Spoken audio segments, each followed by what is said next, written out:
Welcome to Resilient People podcast. My name is Mara, and what I like the most is to talk to people, learn with them, and get inspired by their own stories.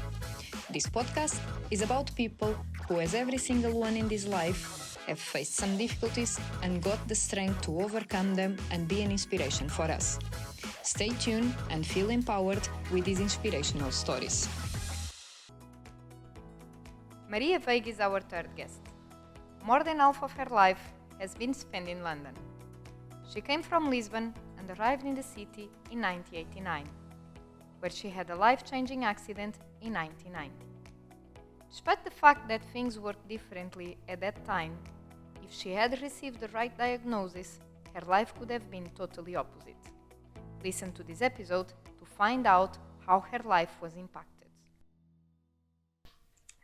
Hi everyone and welcome to Malu Resilient People podcast. Today with me we have Maria Veiga. Hi Maria.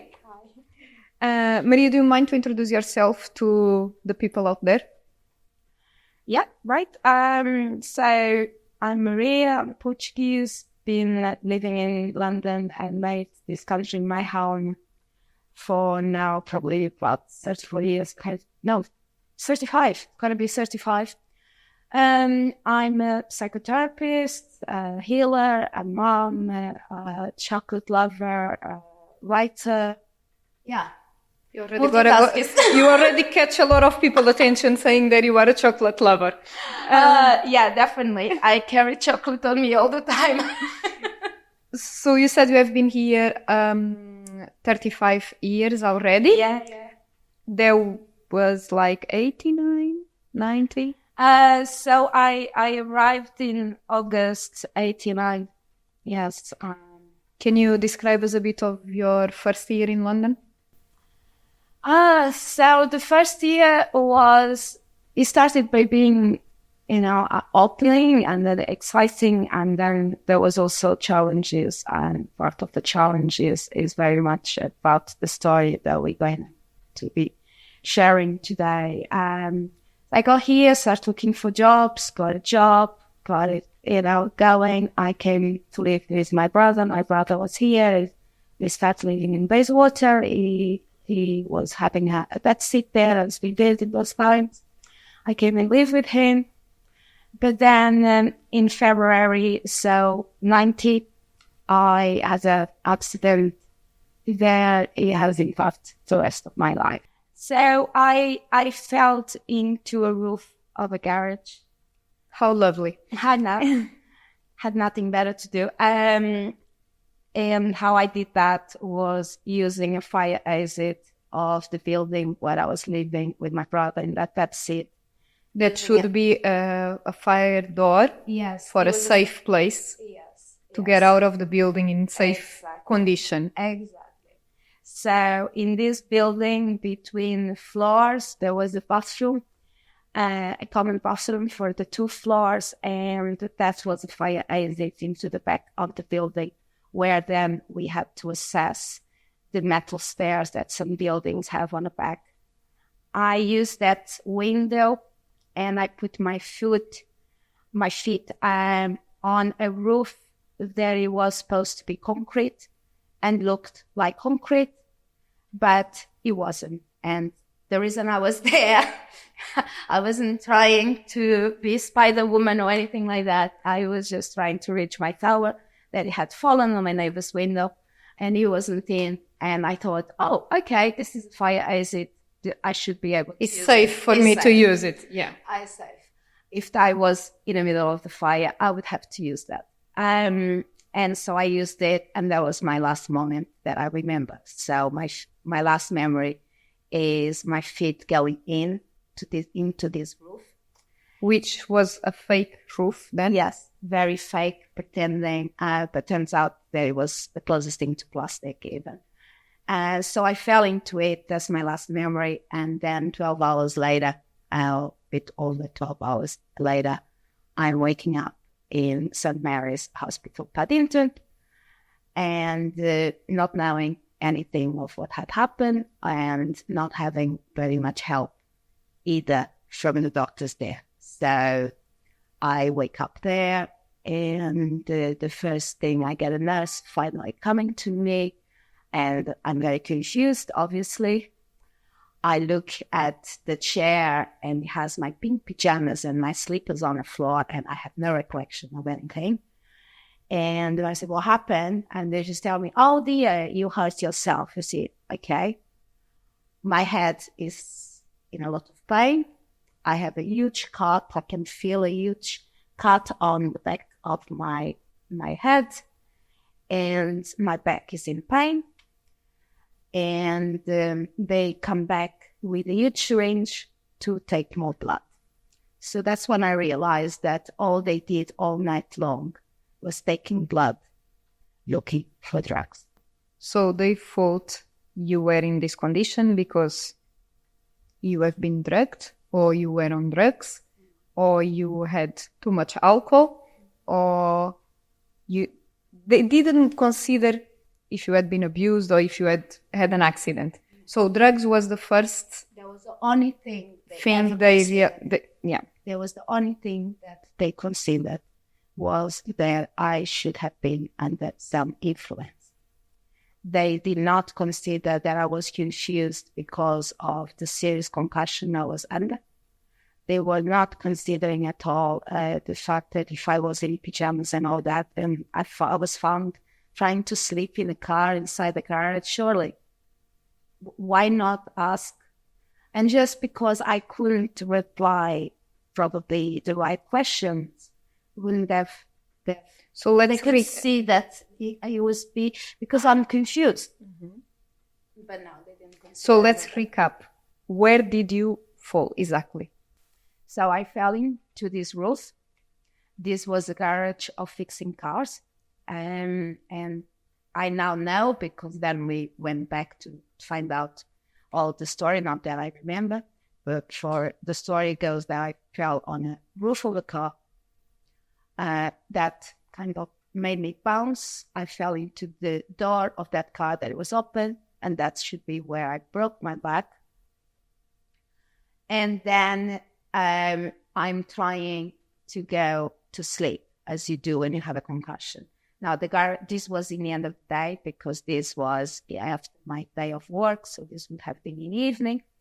And the garage was already closed to the public, but the owner was still in the office. He heard a noise. He assumed it was something outside on the street. Only when later on he's leaving, he hears a crying. When he hears a crying, he turns some lights on, but he didn't turn all the lights on. So he never saw the hole on the roof.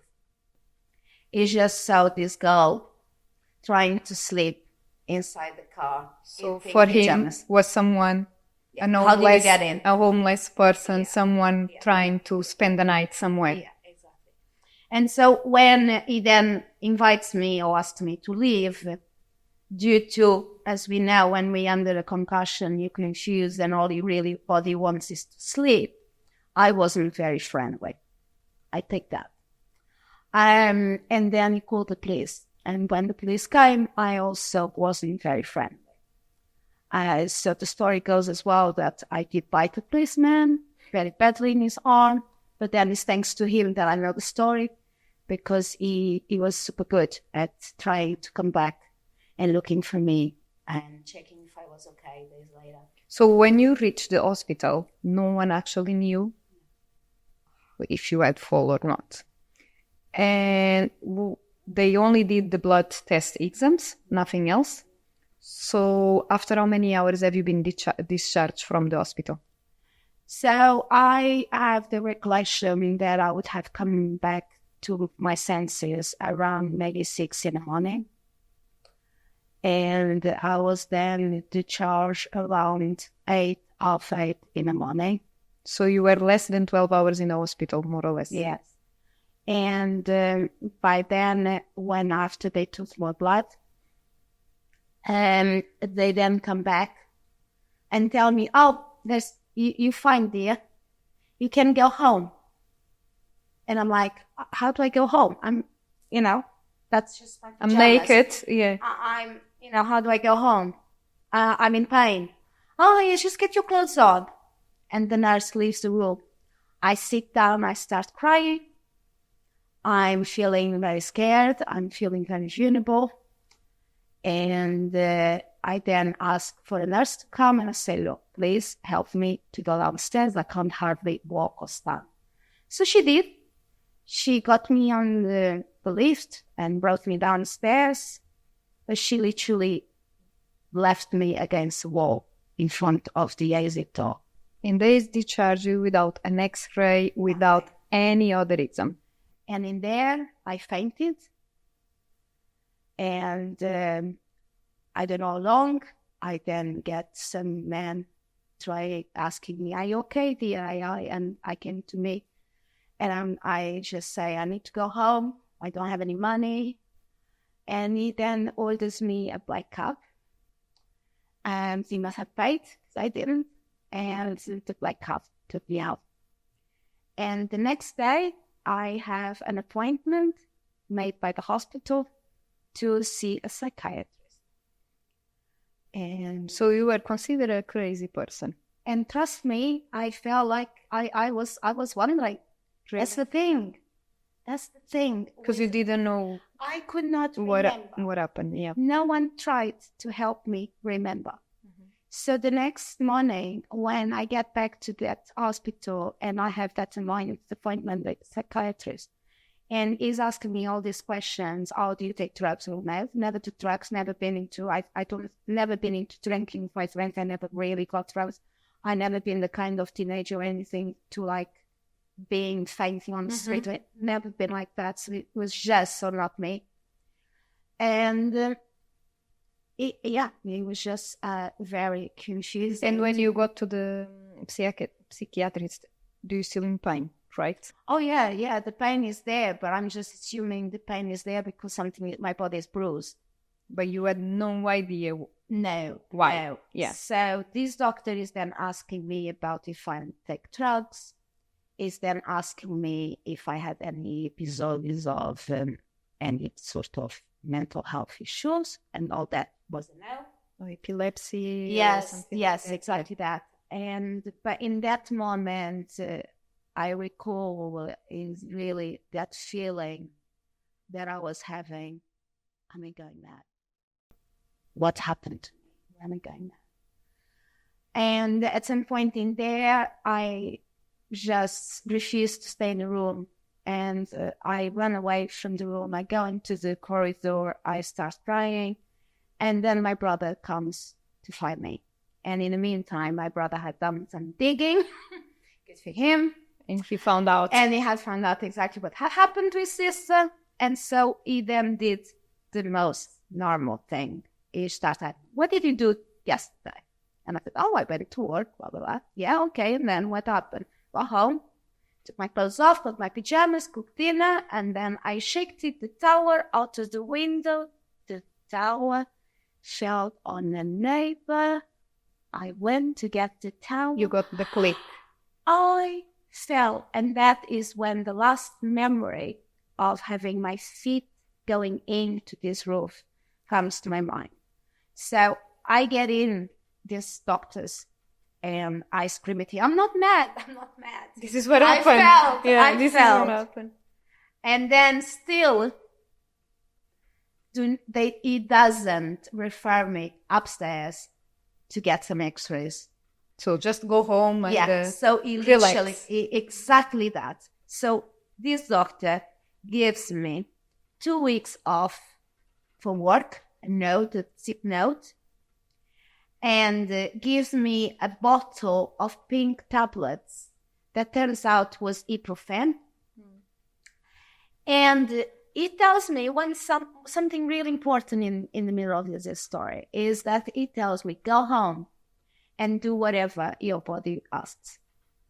So I went rest. Yeah, so I went home. Sleep. And my body fainted. And all he wanted was to sleep.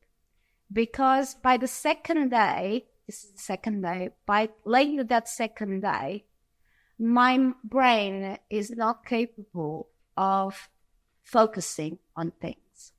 So as soon as I start trying to focus on something, my brain is giving me a pain that it makes me lose consciousness. And so that's how I then start with being. And I do not know for sure how long that was, but I reckon was around 2 weeks.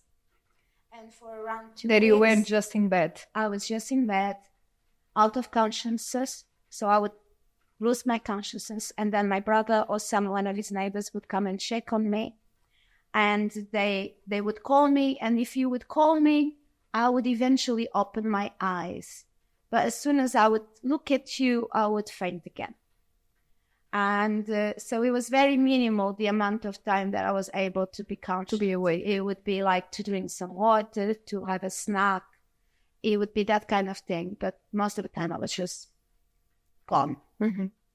Until one day I wake up in the middle of the night and I look at my fingers and I can focus. And I was like, Finally, I'm back. Finally. But then what I'm realizing is that all my senses are upside down. So I lost my smell, my taste, and not just was a loss, it was also that they were kind of, I was experiencing them in opposite ways, when that was even more weird. So something that it could be smelling good, it probably wouldn't smell good to me, or something that it might not smell good, I wouldn't even not feel it. Notice it, yeah. And that is a damage that I have stayed with. My taste came back eventually, not 100%, and my smell also never came back 100%. And when did you find out what actually happened to your body? Because in this whole story, no one gave you the support you needed. No. They just send you home with some painkillers and, get yourself some rest. So when was the moment that you actually found out what happened to your body? So in that first part, one other bit of information there is when I'm so desperate, experiencing all these different tastes and all that, I go to the local GP, and the GP then looks at me and he tells me that either my senses could come back in a few weeks or a month or a year or never. And to hear that at age 21 feels like the end of your life. What is it really worth it to carry on? And that's how far I really felt.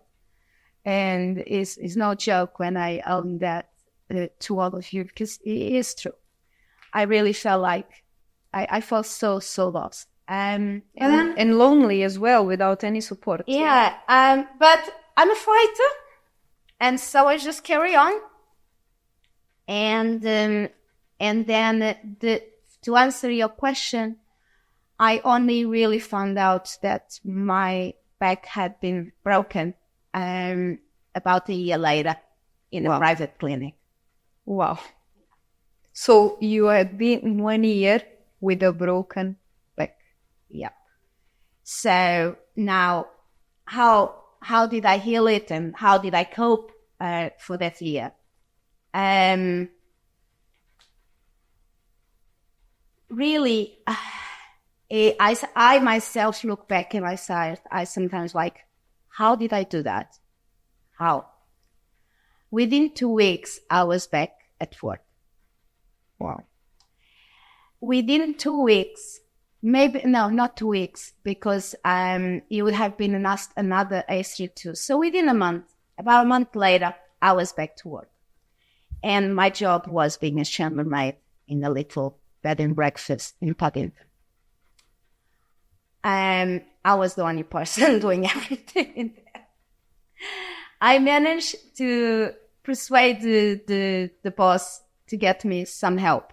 So I had a girl coming and helping. And so we would be serving the breakfasts and then do the rooms together. And one of the things I so recall, it was how I would be there early in the morning and preparing breakfast. And then there was points where I would say to her, can you just do it? And I would be sitting down on the kitchen floor, crying in pain. But by then, what I had discovered was that in that first period of coming out of my sleeping, what I started doing is I'm very good at listening to my body and my intuition. And really, my intuition saved me. That's the reality of it. Because out of nowhere, I got the feeling that it would be a good idea to lie on my bed with 2 pillows under my back and force my spine to curve backwards as much as I possibly could. Now, when I was doing that, I would have even more pain, to the point where I would have a tissue or a handkerchief in my mouth and I would be crying. But I stayed with it, and I don't know why I trusted that. But to start it would have been, I was trusting having more pain. But then what I realized, and this is what then happens, is that when I forced myself to go through that 5-10 minutes of pain, I would then have release of pain for hours. Mm-hmm. And it could be 1 hour, but it could go as up to 3 hours. You were doing your own physiotherapy. Yeah. So what that was doing, what I would do is I would do that, and then I could work for 2-3 hours. And then literally, as we were doing the rooms, lighting up the rooms, I would at times say to my colleague, look, I'm going to lie down in this room. In 15 minutes, I'll be back. I will be back. And that's what I would do. I would go and lie in the room, put the pillows, lie in there, cry for a bit, and then I would be back again, and then I would carry on my day. And this was my life for months and months and months. And then it kind of naturally got a bit better. Mm-hmm. And then is when I find myself covering a friend who worked for a private clinic. And in there, I thought of asking the doctors. I said, I felt like dizzy, earlier this year, and body's in pain. And I said, let's have an X-ray. And that's when those doctors took the first X-ray. And in that X-ray, they find that 2 of my vertebrae, low back, had been completely cracked. But unbelievably, they had fused. And so because they had fused, I was having less pain already. It was much more manageable. But then when it comes out from them is questions like, oh, did you use this? No. Oh, you were lying on a special bed? No. Oh, you had this procedure done to your back? No. Oh, you had this physio type of exercise? No. And it was a huge list. And when you find out that, how did you feel about the NHS and the way you have been treated? I mean, I never ever trusted a doctor ever again the same way as I would have done. As simple as that. And how did this impact your life? I'm very blessed that it's been healed the best way it could be. But it's something that it lives with me 24/7. I need to privately spend money seeing an osteopath regularly. The NHS would just want to give me painkillers for drugs, injections and stuff like that. And I refuse to go through that route. So I don't take painkillers. No drugs whatsoever. But I do see an osteopath regularly, and that is privately. And without that, I wouldn't be functioning. But he limits some things. Luckily, not too much, because the reality is, had it been slightly lower the injury, I could be in a wheelchair. So I feel very blessed that I'm not. I live almost a regular life, but there's things that I can't do. I can't be on a long journey bus I can't be on a car for long periods of time. I could not pick up my daughter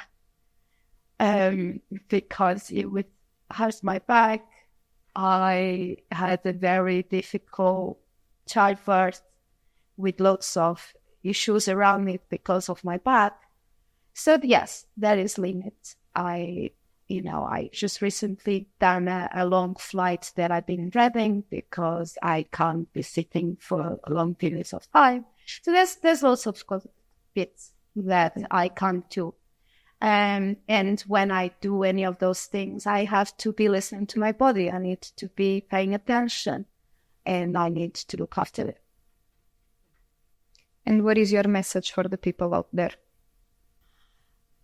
One first thing that I think that is so important in all of this, it's very much the importance of us learning to listen to ourselves and to listen to our bodies. Our bodies know best.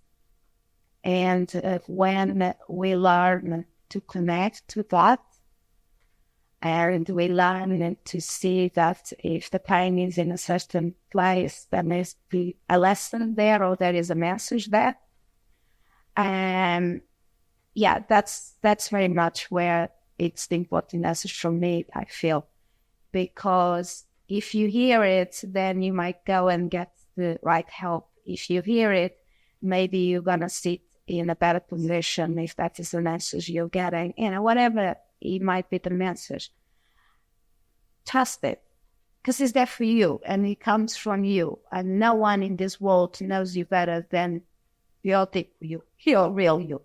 That is very much the big message for me, is the importance of listening to our bodies and do healing, find what's behind it and do the work.